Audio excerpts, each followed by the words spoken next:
entre a tua semente e a sua semente, e esta te ferirá a cabeça e tu lhe ferirás o calcanhar. E agora vamos para o 21. E fez o Senhor Deus a Adão e a sua mulher túnicas de peles e os vestiu. E Isaías 61:10. Deixa eu ver de novo. Isaías 61:10. Fala também sobre vestes. Regozijei-me muito no Senhor, a minha alma se alegra no meu Deus, porque me vestiu de vestidos de salvação, me cobriu com manto de justiça, como um noivo que se adorna com as aves e como a noiva que se enfeita com as suas joias. De novo, Isaías 61:10. Regozijei-me muito no Senhor, a minha alma se alegra no meu Deus, porque me vestiu de vestidos de salvação, e me cobriu com o manto da justiça, como um noivo que se adorna com as aves, e com uma noiva que se enfeita com suas joias. Apocalipse 3 também fala de vestes santas, aquela que o Senhor tem preparado para nós. Vamos ao final da Bíblia, Apocalipse 3.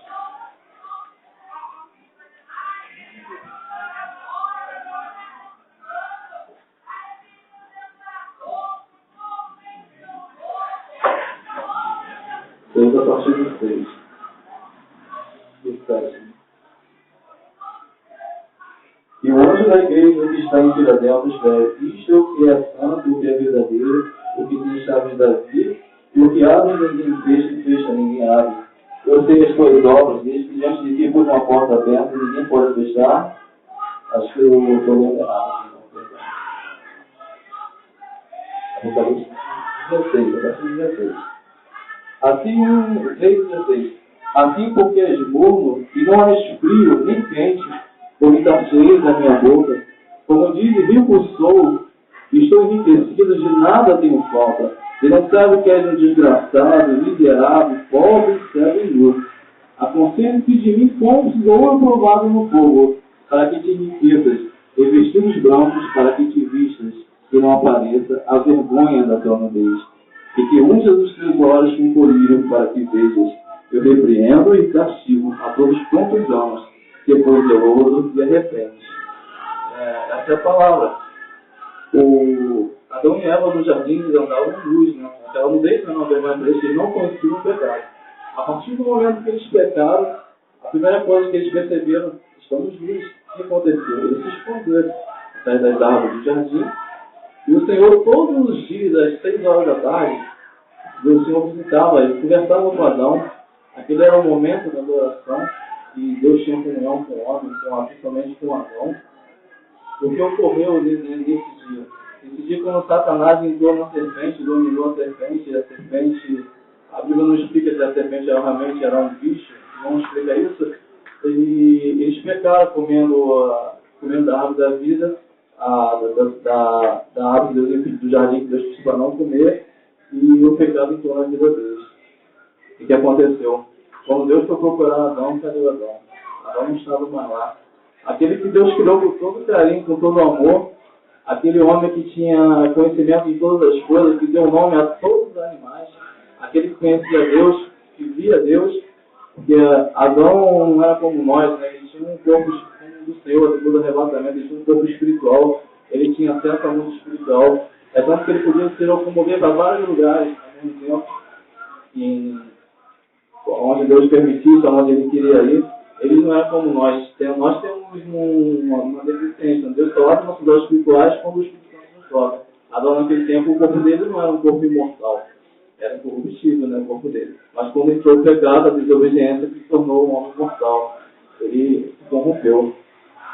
E o que aconteceu? Foi quebrada a vida de adoração que Adão tinha com Deus. E aquilo foi uma coisa triste, porque Deus, quando chamou Adão se escondeu. Onde estás, Adão? Aqui estou. Eu estou escondido, porque estou nu. Existe até uma música do Cirilo que diz assim, né? Em teu jardim eu estarei na viração do dia após dia, lá estarei, não fugirei, pois no sangue me lavei, no sangue do Cordeiro. Então Adão, naquele momento, ele perdeu o contato com o Pai. E hoje nós, como pecamos, como fazemos coisas que não desagradam a Deus, nós estamos colocando de Jesus sobre as nossas vidas, que nos purifica, que nos limpa de todo o pecado. Porque o desejo de Deus é que nós o adoremos e que não demos lugar à carne, como lê aqui, né, que Deus deseja a nossa santificação e não devemos falar mal do nosso irmão, que não devemos praticar coisas imundas, mas devemos observar a lei do Senhor, fazer o que é correto, fazer o que a palavra diz em nossas vidas. E a nudez representa o pecado. Representa o pecado em nossa vida.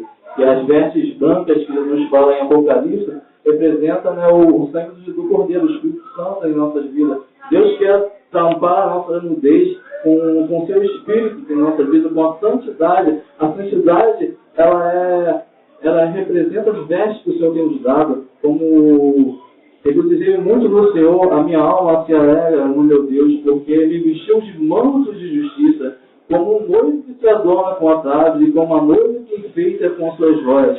Assim o Senhor nos vestiu. E Deus quer nos vestir com mantos de justiça, que é a justiça de Deus na nossa vida, que é o amor de Deus, que é a santidade de Deus. E nós temos uma escolha a fazer. Se queremos vestes brancas em nossas vidas, ou queremos nudez em nossas vidas. A nudez é o pecado em sua vida. E você, cabe a nós escolhemos. Ô Senhor, eu não quero ser não, eu quero a nudez, eu quero fazer o que me apraz, o que minha carne deseja. Mas eu quero aquele que aceitou Jesus, entrou a sua vida no caminho do Senhor. O Senhor tem vestes brancas, vestes de justiça para a sua vida, para a vergonha da sua nudez. E nós não somos como Adão que se escondeu atrás dos jardins.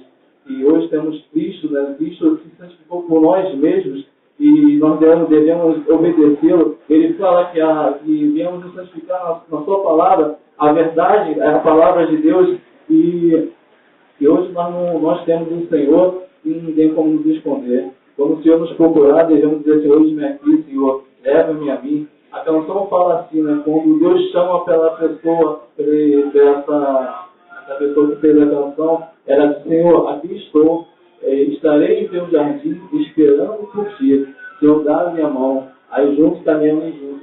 Assim que quando Deus nos chamar, onde tu estás, Senhor, estou aqui, esperando por ti, minha filha.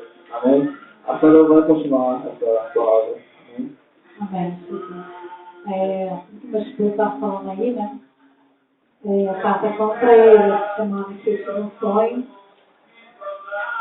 E esse sonho, eu via um pássaro, esse pássaro era grande, muito grande. E se você observar assim, até uns passarinhos, rolinha, ele não mesmo em pedinho, não estava quase o formato desse pássaro que eu vi no sonho. E ele é assim, mas quando ele virou, o corpo dele era a forma de um homem. Mas esse homem tinha 2 asas. Ele era preto, um bom urubu. Aí eu olhava assim, antes de eu ver ele todo, eu ficava assim: nossa, que pássaro bonito. E depois quando ele foi virando, eu fui olhando e falei: meu Deus, isso não é um pássaro, isso é um homem. A cabeça, a forma de um homem, as asas, igual a forma de um pássaro. E depois eu vi assim na frente, na frente assim, o Senhor me mostrava. Não sei se você observa, quando nós dá um cortinho na mão, né, um corte com a faca, aquele corte às vezes ele não abre assim, tem uns que às vezes abre profundo, outros abrem assim, rápido, com um cortinho. E eu olhava assim e eu falava: meu Deus, mas tanto corte é esse? E de repente aquele pássaro, em forma de um homem, ele abriu as asas, né? E voou para a direção desse corte e entrou. E quando ele abriu as asas, que ele voou, saiu o outro, e um saiu, já estava formando o outro. E eu falei assim: Senhor, e ele não saía sangue naquele corte. Aquele corte não saía sangue. Mas você dava para ver que era uma carne.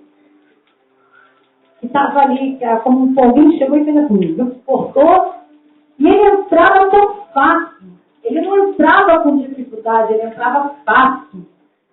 Muito fácil. É como um bicho.